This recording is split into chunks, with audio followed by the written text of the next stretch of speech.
आज 6 संपत्तियों में से हम लोग 3 कर चुके हैं, शम, दम और उपरति। आज हम लोग देखेंगे तितिक्षा।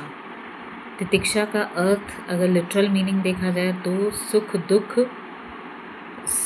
को समान रूप में देखना। अपने जीवन में जो भी सुख दुख या हानि लाभ है उनको समान रूप में देखना ही तितिक्षा है। तो जो मनुष्य मोक्ष प्राप्त करना चाहता है और जो इस मार्ग पे चल पड़ा है, मोक्ष के मार्ग पे, उसके सामने बाधाएं भी अवश्य ही आएंगी। दुख के रूप में उसको दुख देने के लिए बहुत सारी बाधाएं आएंगी।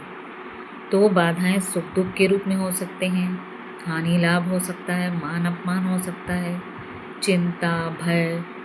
तो ये सारे जितने भी हैं ये उसके जीवन में अवरोध पैदा करने की कोशिश करेंगे कि वो मोक्ष के मार्ग से विचलित हो जाए। तो जो मनुष्य इन सारी भावनाओं को ध्यान न देकर इनको समान रूप से देखते हुए आगे बढ़ता है वही मोक्ष का अधिकारी होता है।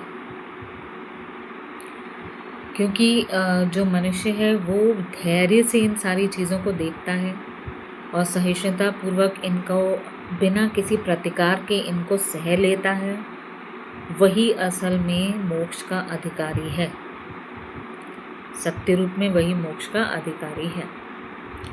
तो इसलिए जो मनुष्य इन सारी भावनाओं से सुख दुख लाभ हानि मान अपमान इनसे विचलित हो जाता है, दुखी हो जाता है, तो वो जो है उसका मार्ग आगे जीवन का अवरुद्ध हो जाता है और वो कभी भी मोक्ष प्राप्ति के मार्ग पे एकाग्र होकर नहीं चल पाता है। तो इसे ध्यान देना आवश्यक है कि तितिक्षा का मतलब ही हुआ कि यदि आपके जीवन में हानि लाभ या सुख दुख मान अपमान होता है तो भी आप उसे ध्यान न देकर अपने लक्ष्य की तरफ आगे बढ़ते रहें। और आपका लक्ष्य क्या होगा?